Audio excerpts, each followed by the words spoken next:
assalamu aleykum bandiraɓe tedduɓe ƴeewoɓe Pinel TV bisimilla moɗon le émission mo wiyeteɗo kalden hande notuɗo noddago Pinel TV woni Amadou Oumar Mballo fini nokku wiyeteɗo Vélingara ɗum woni Kolda e Sénégal mo fini hitande 1968 nogay e joyi lewru août nenno kanko Amadou Oumar Mballo gila août hitande ujunaji ɗiɗi e nogaye ɗiɗi omo jogui poste mawɗo lumi poste o woni neɗɗo daraniɗo kabaru hono hen jawdi e wawi heɓede leydi ɗum woni e banque BOAD ɗon mo gollata banque o woni banque West Africaine de développement BOAD ɗon mo woni joni lumi ndenno kanko monsieur Amadou Oumar Mballo ceerno Amadou Oumar Mballo omo jogui diplôme mawɗo sanne ɗum woni jande dow dowre wiyeteɗo master ndenno jande muɗum mo waɗi e hono hen jawdi heɓete ndenno jande muɗum mo waɗi ɗum e université wiyeteɗo Clermont-Ferrand kanko Oumar Mballo du mo heɓi bac kasen e série C ɗum woni e jande ko fewti e série ɗum woni jateji kanko Amadou Mballo mo heɓi windude dewtere nde komo heɓi windude ko omo haala kabaru hunde fuu ko fewti e hono hen jawdi heɓete hono hen jawdi wawi mareyrede e hono hen leydi Afrique ko leydi Afrique foti wadde yalla fa han jawdi ana heɓe hono hen Afrique naaɓe wawi wadde ko ɗum fuu ɓe foti wadde yalla fa han eɓe heɓa jawdi e hono hen ɓe mbawi e wuruɗe e ko heɓanta e hoore mabɓe ndenno kanko Amadou Oumar Mballo lew dewtere makko nde omo haala du hulle kewɗe kabaru sukaɓe ɗum saabi sukaɓe woni mawɓe janggo kanko Amadou Mballo mo heɓi hokkude wajude sukaɓe Afrique naaɓe du hono hen ɓe mbawi gollurde yalla fa han leydi Afrique o ala heɓana hoore mum keɓle kewɗe Amadou Oumar Mballo aɗa wawi haalande ƴeewoɓe Pinel TV ahomo min ko mbitemi ko Amadou Oumar Mballo ko jibinami ko Sénégal saare mbitende Vélingara région do woni ko région de Kolda to Casamance baba am ko ndemannoɗo ndungu ɗum ceeɗu ɗum ko jeeyannoɗo o janggano école kono ko pinnoɗo ko daraninoɗo galle muɗum nene am kala janggano ko golle galle o jokkuno ndungu minen jadanno e baba am to ngesa ceeɗu ɗum kankala o julo o yeeya pour wallude toujours baba am no jogori galle o eyi min noon ko puɗɗunomi janngude ko Vélingara ɗon janngumi ha entré en 6e joni giwmi ɗon jahoymi Dakar après jaami Saint-Louis jaami Kaolack ko jahatmi noon Dakar taw ko duuɓi 12 jogimi keɓmi ɗum noon taw mi ƴoƴani noon fof mi finano mi haltano kallama jolfe ko français kalanomi e pular sattuno noon surtout que tawmino nene am mino sohluno nene am ɗon wattu kono nde miijimi mbimi woɓɓe ɓe ngala nene mu en wurani bon donc mi fotani dal wadde ɗum probléme ko pommi tan wadde ko tinnade ha mi waɗa réussir e jande am pour mi wawa jogade mawɓe am mi itta ɓe e ɗen caɗele ɗe ɓe goni mi itta ɓe e ngal basal ngal min gonno ko ɗum tan wonno faalu am ko ɗum wonno hamme am donc vraiment ko ɗum wonno darde am ko ɗum wonno faalu am ittude galle am baba am nene am e miñiraɓe am fof e kotoɓe am rewɓe pour mi itta ɓe e caɗele ɗe ɓe gonno mi wawa ɓe wallude mi wawa ɓe daranade par ce que komin wonno ɓiɗɗo gorko nene am mawɗo donc ko ɗum wonno vraiment faalu am ko ɗum wonno darde am ko ɗum kala mawɓe am paalano mi daro mi sikku tan mi darima nden darde eyi jande nde ko ɗum mbinomi ko kemmi duuɓi 12 jaami Dakar après Saint-Louis après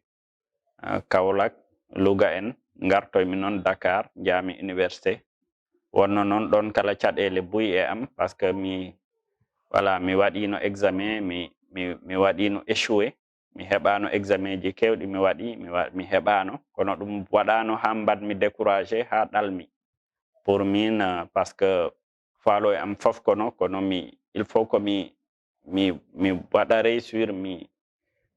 wawa wuɗɗinde galle am nene am baba am sukaɓe miñiraɓe am kotoɓe am rewɓe mi wawa ɓe wuɗɗinde e ɗen caɗele ɗe men gonno ɗe gandanta mi mi andiɗe mi yiiɗe ko ɗum dal wonno faalo am donc si mi heɓano examen ɗum wattano ha mi ɗala ɗum wattano ha mi waɗa découragé ɗum wattano ha mi wi'a joni mi watta continuer jande nde par ce que pour min e baba am e nene am il fallait que mi waɗa réussir e jande he pour mi wawa ɓe daranade mi darano hoore am kala mi darano musidɓe am ɓe. Ko saabi so binduɗa dewtere e dow keɓe jawdi leydi men ɓaleɓe ko woni immade ma e majjum? Ko gollatmi parce que gila 2005 joni mino golla BOAD Banque Ouest Africaine de Développement woni ko Lomé. Joni gila nden noon e liggey am mi yahi leyɗe kewɗe e Afrique, mi yahi lewɗe keyɗe e aduna, mi yahi leyɗe kewɗe vraiment e Europe e Asie. Mi yii toon yimɓe ɓe no gorri, mi yii toon vraiment sukaɓe ɓe ɗo jami yo mino yewtida e yimɓe ɓe, mino yewtida e cukalɗe kono ko jimi e Afrique cukalɗe fof ko caɗele gote ɓe jogui ko ɓe paala ko vraiment si ɓe jangi walla ɓe jangani ko hebde golle wawde darade wawde kala wadde contribuer e développement leyɗele mumen donc caɗele ɗe ko gote kono kala ko jewtanmi e maɓɓe ko jimi dal hewɓe hen nan mbaɗi découragé joni noon mbimi bon min expérience am ɗo ndewmi ɗo il faut donc mi wawa ɗum wadde yewtidde e sukaɓe ɓe wawde ɗum wadde partagé e maɓɓe pour ɓe ganda que ma si caɗele ɗi godi han wona no ɓe mbad découragé wona no ɓe gaccu no ɓe tinno ɓe daro vraiment ɓe jokka par ce que ko ɗum tan wata ɓe yaltinde e on situation wona si hunde nde satti tan ɗala mbiya bon mi satti mi ɗali il faut joom en mbaɗa continuer il faut que joom en daro il faut que joom en ganda vraiment que aduna ko noon koko weeli e ko sattiyadi ko noon aduna ardi donc ko ɗum noon waɗi mbinduma nde deftere pour wadde invité sukaɓe ɓe e tinnare e daragol e vraiment andude que neɗɗo kala ko e gonɗa ko ɗum ɗon Allah tawtama e si ɓe tinnima tan ɓe darima ma taw Allah ɗi wawi hen wadde sutura ɓe faaboɓe pour ɓe mbawa hebde ko ɓe paala ko paalamɓe tan wiide ko si neɗɗo faalama hunde tan ɗi wawi ɗum hebde il faut noon donc ko joom noon daro tinno muña kala muñal ko ɗi waɗi hen importance e tinnare e darade ndeɗa nde fande ko darmi e Afrique nan jogui fof nan jogui sukaɓe nan jogui leydi nan jogui ndiyam nan jogui fof kala ko leydi fota okkede Allah totti ɗum leyɗele Afrique kono hande si a laari leyɗele Afrique caɗele tan fayde ɓe gondi pour ñamde il faut ko mbaɗen dépendre e leyɗele goɗɗe no wayno ko maaro ni walla blé hande crise Russie Ukraine o guerre gonɗo toon o holliri caɗele ɗe leyɗele Afrique keeɓi pour hebde blé pour wadde mburu en wadde goɗɗum e goɗɗum pour sodde produit alimentaire ji ɗum hande ko caɗele covid o kala holliri pour ñawdagol hebde masque uji en hebde vaccin en ɗum fof ko caɗele alors ko lamdimi noon est ce que ɗum ko enen paala ɗum walla ko en mbaɗa ɗum imposé joni noon goto yo noon e miijo muɗum goto yo ɗi jogui réponse e on question joni ko responsabilité ko mbimi ko responsabilité partagé mais ko fota tan andede hen ko il faut ko noon ko Afrique daro dande nde foti darade nde pour wallude population muɗum pour iwa e ɗen caɗele par ce que ɗinin wawi wonde si en paalama tan enen ɗum mbawi wadde. Aɗa wawi haalande men ko woni miijo ma ko woni e dewtere nde ko woni nafa majjum bangal sukaɓe Afrique hande? imaginaire ko ɗum woni ko yimɓe ɓe miijoto voilà mbaɗa e hakkil maɗa ko ɗum ko ni e ni wayi mbaɗa hen no ko tubako mbaɗa hen photoji dal mbi'a par exemple simi France ko ni e ni wayi beddaji ɗi na laaɓi toon ala caɗele etc ko ɗum yimɓe ɓe mbaɗi e imaginaire population Afrique surtout sukaɓe Afrique ɓe sikkuɗal toon fof na weeɓi voilà te ɓe ganda e laabi besi bâtiment ji besi kala ko ɓe jii ɗon ko besi si a tourni tan ano tan yi'a caɗele ano toon yi'a probléme ji min nde giɗimi yaade France taw mino janga ɗum vraiment jakilno kam jimi tubako goto ari na yelo mbimi mi sikkano ho e leyɗele tubakoɓe mi yi'at jeltonoɗo ɗo ko ɗum wonno kala ko ɗum miijinomi ɗo en mi ardeno France sukaɓe noon hewɓe han ko ɗum ɓe miiji tan que Afrique ɓe mbata hen wadde réussir pour ɓe mbaɗa hen réussir pour ɓe giwa e situation mo ɓe goni il faut ko ɓe jaaha tono to leyɗele tubakoɓe ɗum waɗi noon hande kewɓe maayi e laawol hande actualité o bom holliri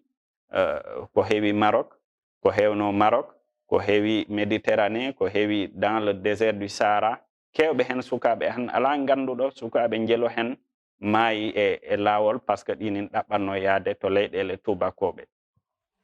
ɓe ɗaminino ko il faut ko ɓe jaaha ha toon nde ɓe mbawa wadde réussir alors ko ɓenin mbawi joɗade e Afrique e leyɗele maɓɓe pour ɓe mbaɗa réussir oɗa o imaginaire ko yimɓe ɓe mbaɗama e hakkillaji mumen que kala ko iwi to leyɗele koko moƴƴi ha e ñamdu meɗen ko ɗum noon wala ko publicité ji mbatte hollire ha sanga ha weyɗa alors ko wana ɗum won hen voilà hande si a laari Afrique en ɓornatako ko iwi ko mbaɗɗen enen tigi produire en ñamani enen tigi ko mbaɗɗen produire en ñawdaki e lekkele meɗen pourtant ɗum fof enen joguino mais en boppi ɗum pour yaade voilà yaade ɗaɓɓoyde ɗum to leyɗele tubakoɓe par ce que enen ko ɗamini ɗen ko moƴƴi ko toon foti iwde alors que wona ɗum won hen donc ko ɗum noon waɗi mbimi donc il faut mi waɗa ɗum e deftere he pour mi hollira ko responsabilité mo joguiɗen pour e Afrique han no wordini e responsabilité mo poɗɗen jogade pour ittude Afrique han ɗo situation mo wonɗo hande imaginaire africain ɓe ko waɗa e publicité ji ne hollire ko il faut ko joom heɓa galleji il faut ko joom heɓa otoji il faut ko joom heɓa gude bese il faut ko ko ɗum noon waɗi hande hono wiyete corruption o heewi e nder leyɗele Afrique han kala ɗo jaaɗa ɗum ko waɗa hande ko ɗum foti wonde kala ko paaleɗa si a falama han kayitol e administration il faut ko gokkira kales alors que ko ɗum ko droit maɗa heɓde on kales si kala liggotoɗo han ɗo woni fof si a waɗani hakkil rek a nattat e ko tubako wiyta corruption par ce que ana faala jawdi hewndi ana ɗum faala joni voilà pour maade galleji sodde otoji yaade hono wiyete to leyɗele tubakoɓe to ane musidal ma ane debbo ma ane ɓiɓɓe maɗa ko ɗum noon addi han corruption o heewi e Afrique joni ko ɗum faydi ko wonno exception joni waɗama ko ɗum woni foti wonde alors ko ɗum fotani wonde corruption o yakki leyɗele Afrique ɓe ɗum fof noon ko addi ɗum ko imaginaire mo mbaɗaɗo e hakkillaɓe sukaɓe mbaɗaɓe hakkillaɓe africain ko wala ko ɗum woni bonheur alors ko wona ɗum woni vraiment tigui voilà ɓamtare wona ɗum woni voilà ɗum noon waɗi e livre mo bindumi o kalmi ɗum hen joni pour addude yimɓeɓe ɓe miijo ɓe ndara e hakkillaji mumen ɓe ganda ko Afrique ɗi sohli ɓe Afrique ɗi sohli daranade Afrique ɗi sohli haɓanade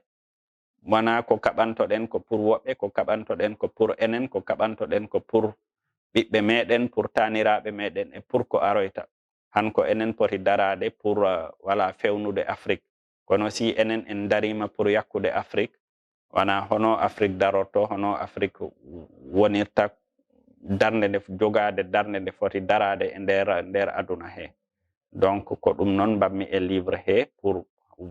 wadde invité yimɓe ɓe, wadde invité sukaɓe, wadde invité jeunesse o, wadde invité kala décideur o pour voilà cangen voilà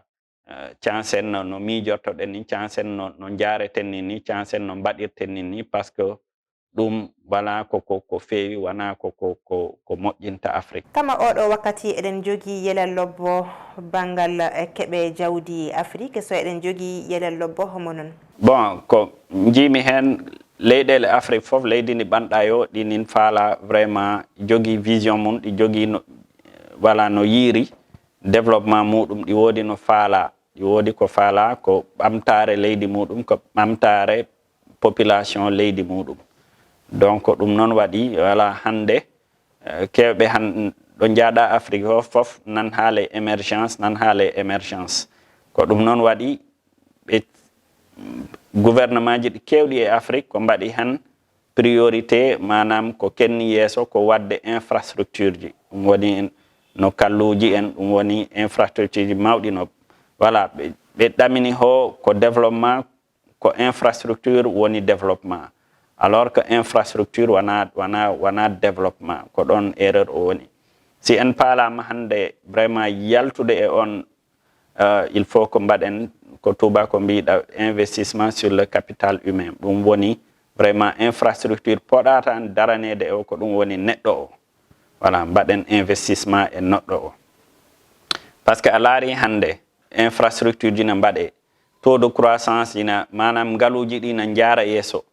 Hande si a ɓangi leydi comme no Sénégal ni e ɗiɗo duuɓi, voilà croissance économique makko na ko 6% yahi ha 7%. Mais si kala a laari hono wiyete statistique ji ɗi, information ji ɗi, ano yiya toujours voilà pauvreté o na ɓeydo. Hande environ ya e nder Sénégal yimɓe vraiment mbasɓe ɓe na ɓuri 6 millions, alors que enen jogii Sénégal ɗi jogii croissance de 6%. Leyɗele kewɗe noon e Afrique ko noon gorri. Donc émergence wana forcément hono wiyete haɓade pauvreté. Émergence bom ɗi wawi addude pauvreté ɓura darade e leydi, ɓura encore yimɓe ɓe ɓura wasde, par ce que ko infrastructure ji mawɗi ɗi. Infrastructure ji mawɗi ɗi si a laari ko entreprise ji mawɗi ɗi han ɗi famɗi e Afrique, entreprise ji jogiiɗi capacité, jogiiɗi doole pour wadde ɗin hono wiyete ɗin kalluji, wadde ɗin infrastructure ji. Donc entreprise ji tubakoɓe, chinois ɓe, turc ɓe ko ɓen garta gagnant marché ji ɗi ɓe golla. Joni si ɓe golli ko ɓe keɓi hen ko fof ɓe nafta ɗum e leydi mumen. Mais tant que ɓenin e leydi he ɓenin golla, wiite wiide ko keɓal ngal ko keɓal leydi ndi ɓe goni ndi, alors que voilà dans les faits keɓal ngal wona keɓal leydi ndi, par ce que après jawdi ndi fof ko ɓuri hewde ko ɓe naftoɗo ɗumen, par ce que machine ji ɗi ko toon giwta, ko ɓe codoyoɓe ɗin machine ji e entreprise ji mumen mbaɓɓe ɗin machine ji, comme no tracteur ji en, comme no pelle mécanique en, comme no ɗin e ɗin goɗɗi e goɗɗi. Donc ko toon ɓe jahata ɓe codoya ɗum, ɓe gadda ɓe liggo e Afrique, si ɓe gayni ɓe nafta matériel o, ɓe nafta kalesaji ɗi toon. Donc enen ko ɗum keddortoɗen ko infrastructure o rek. Donc pauvreté o nan ɗo nan ɓeydo. Ko poɗɗen han wadde ko vraiment ko tubako wiyo développement du capital humain, manam mbaɗen investissement e neɗɗagu, voilà pour joom on si fawama heɓa wawa yaade ñawdoyo facilement, si joom on sukaɓe ɓe jande nde waɗe amélioré, mbaɗen infrastructure prioritaire o hande ko infrastructure ɗum woni neɗɗo o. Hande ko ɗon poɗɗen wadde investissement o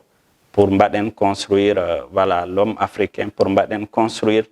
neɗɗagu, pour mbaɗen construire gokken sukaɓe ɓe avenir ɓe gandanta janggo ɓenin mbawi darade pour wadde ɗin infrastructure ji, par ce que ɓenin jogui gandal ngal. Hande investissement o ko développement du capital humain foti wonde. Ley deftere ma nde aɗa heela ko heewi ko fewtidu bangal sukaɓe Afrique ko waɗi ɗum, ko woni sabu majjon?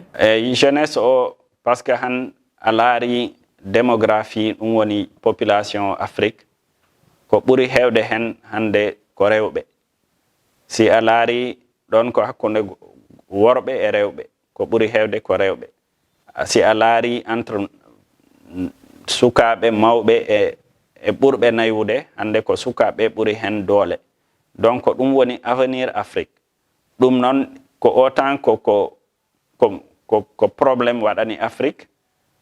autant noon ko ɓamtare woni pour Afrique. Pourquoi ko probléme pour Afrique? Parce que hande pour okkude ɗen cukale hande golle wonani leyɗele Afrique ɗe fof kala ɗo jaaɗa hande ko probléme pour maɓɓe. Mais ko ɓamtare pour parce que ko hande ko sukaɓe mbawta darade pour liggo pour nabrude leyɗele ɗe to yeeso. Ko maɓɓe poti darade parce que hande ko tuba ko wi tawi hande ko air maɓɓe, hande ko jamanu maɓɓe, ko innovation, ko technologie, ko start-up, ko etc. etc. Hande noon sukaɓe ɓe nan poti darade ɓe golla ko maɓɓe poti darade ɓe golla leyɗele mu'en. Mais noon il faut ko ɓe gokke confiance, il faut ko ɓe kolle ko maɓɓe poti ɗum darade. ɗum noon ko état ji ɗi poti ɗum jogade e politique de jeunesse. Mais hande si a laari pays ji kewɗi hande ɓe ngala ko tuba ko wita politique de jeunesse. Voilà, il faut noon donc mbaɗen darnen politique de jeunesse pour adduɗe sukaɓe ɓe ɓe mbaɗa contribuer e développement construction leyɗele mumen e darnude leyɗele mumen e daranade leyɗele mumen pour ɓe gacca yaade wiide ko Europe ɓe jata par ce que ko ɓe mbaɗoyta Europe ko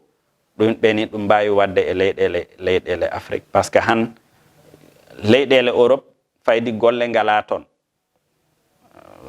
par ce que ko ɗum waɗi woɓɓe weeɗi mbiya ko ɗum waɗi ɓen gaddata des situations de conflit de guerre pour ɓe mbawa hebde no ɓe mbaɗiri utiliser main d'œuvre mumen no ɓe mbawi okkirde golle pour entreprise ji mumen. Mais ko wawi fen wonde fof hande ko Afrique caɗele ɗe goni donc ko ga golle ɗe goni ga Afrique ga par ce que ko Afrique heɓi probléme ko Afrique jogui opportunité hande pour wadde hono wiyete des investissements pour sukaɓe mbawa gollude. Mais ɗum noon ko dirigeant ji africain ɓi pori ɗum andude ko maɓɓe poti darade nden darde. A waɗi ngunan juɗɗan ley banque BOAD ley dewtere ma nde a haali ko heewi e banggal sukaɓe e ndemal e margal dabaji hoɗum woni darde banque BOAD o e majjun? Eyyi mino golla e ko wiyete banque ouest africaine de développement. Banque ouest africaine de développement noon ko woni ka Lomé ɗo Togo, ko leyɗele jeetati kawri mbaɗi darni on banque. BOAD ɗo gommi ɗo woni banque de développement, BCEAO noon woni banque voilà mbaɗoɗo créé kales o CFA o. Joni ɗo ni minen mbaɗa financé projet ji kewɗi parce que ko banque ji état UEMOA, donc minen komin gaddata rek ko wallude état ji ɗi daranade pour population pour wadde voilà nabrude population leyɗele ɗe yeeso. Donc leyɗele Afrique ɗe si a wataɗe haalde hande a haalani ndema, a haalani gaynaka, a haalnani awgol, a haalani kala jeunesse e goɗɗum. Donc secteur ji ɗi ɓanɗa fof minen hen mbaɗa intervenir, minen hen mbaɗa financé, minen natina hen kales kewɗo pour wallude leyɗele ɗe pour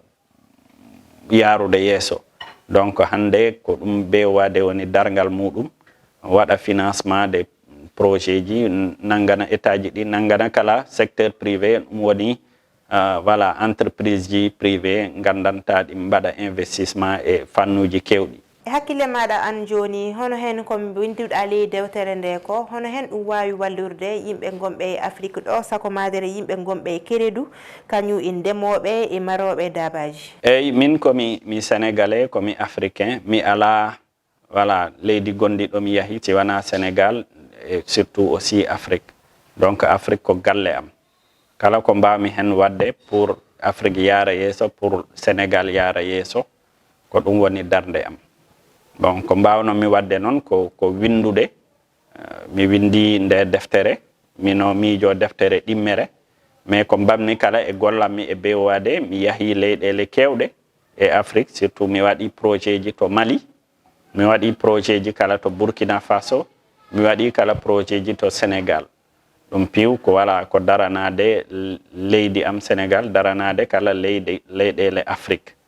Donc hande ko ɗum mbammi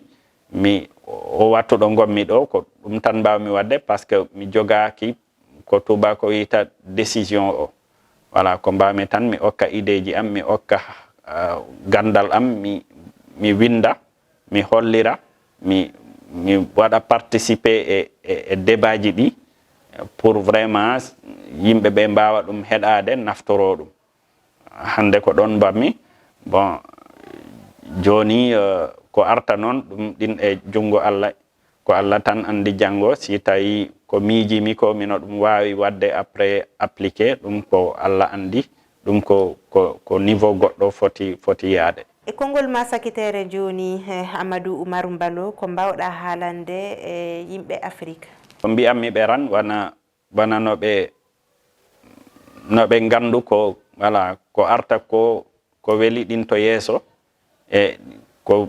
tubakoɓe mbaɗi e leyɗele mo enen Afrique enen mbawi wadde ko ɓuri ɗum e leyɗele meɗen. Par ce que keɓal nan ɗo enen jogui jawdi, enen jogui gandal, enen jogui kala enen jogui noon kala sukaɓe mbawaɓe daranade en, gollana en. Donc ko arta ko vraiment to yeeso mina andi tan ko développement, ko ɓamtare leyɗele meɗen, ko ɓamtare population meɗen. Voilà aduna o noon ɗi change o ñande aduna ɗi change o ɗi yaara yeeso. Leyɗele meɗen kala il faut ko ɗi change o ɗe jaara yeeso. ɗum noon il faut ko jogoɗen darde wonde ɓurde darde ɗe darinde ɗon, darde ɗe dariɗen ɗo hande nde. Donc il faut que kala ganden hoɗum woni hamme meɗen, hoɗum woni faaloye meɗen, e hoɗum han woni foti wodde darde meɗen e nder aduna he. E ɗum enen mbawi ɗum wadde par ce que si ɓeeɗa mbaɗi ɗum han enen kala enen mbawi ɗum wadde.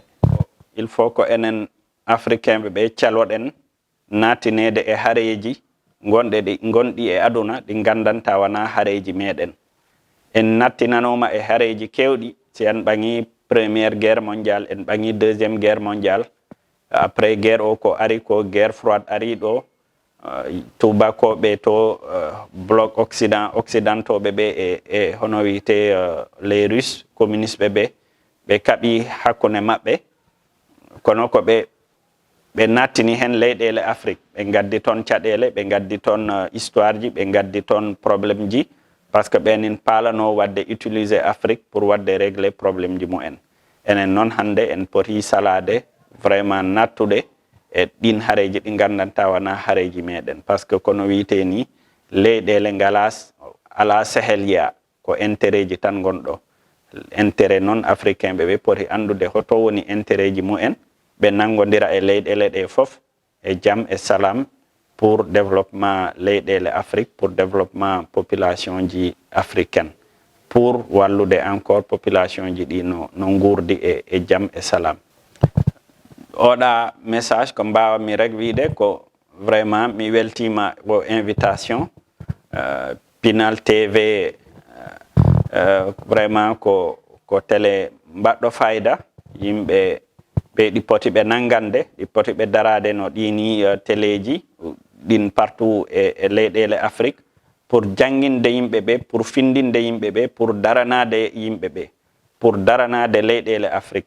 Donc il faut que noon kala ɓe mballe hono pour ɓe mbawa darade darde nde ɓe poti darade nde. Ko ɗum noon waɗi voilà mi ɗamini tan mi waɗa discuter e responsable du Pinal TV, mi laara hoɗum hen ɗo doole am poti fof mi wawa hen warde participer. Si tawi mino wawi hen natude e capital Pinal TV, mi sooda action ñiɗi ɗon pour mi waɗa contribuer e développement Pinal TV pour voilà ɓe mbawa darade ɓe mbaɗa golle ɗe ɓe poti wadde ɗe, golle mbaɗɗe fayda pour toujours développement leyɗele Afrique. Mi yetti on, mi jaari on. haya bandiraɓe tedduɓe ƴeewoɓe Pinel TV ɗum wonno hande émission spécial ko min gaɗirno e Amadou Oumarou Mballo kanko woni lumi nenno mo golla du banque wiyeteɗo Bewwadi ndenno kanko Oumarou Mballo fa han miccitinde yimɓe mo neɗɗo humaniɗo sanne kabaru yalla hono hen leydi Afrique o wawi yarde yesso kadi hono hen sukaɓe hande kamɓe laatoɓe mawɓe janggo hono hen ɓe mbawi wallude Afrique yalla e duuɓi garoji ɗi inchallah Afrique ana wawi ɓamɗe hoore muɗum tawi daray balligu e fay goto nenno mi salmini kala ƴewɗo Pinel TV lanɗo hollu en e hono muɗum kasen so Allah jaaɓi assalamu aleykum moɗon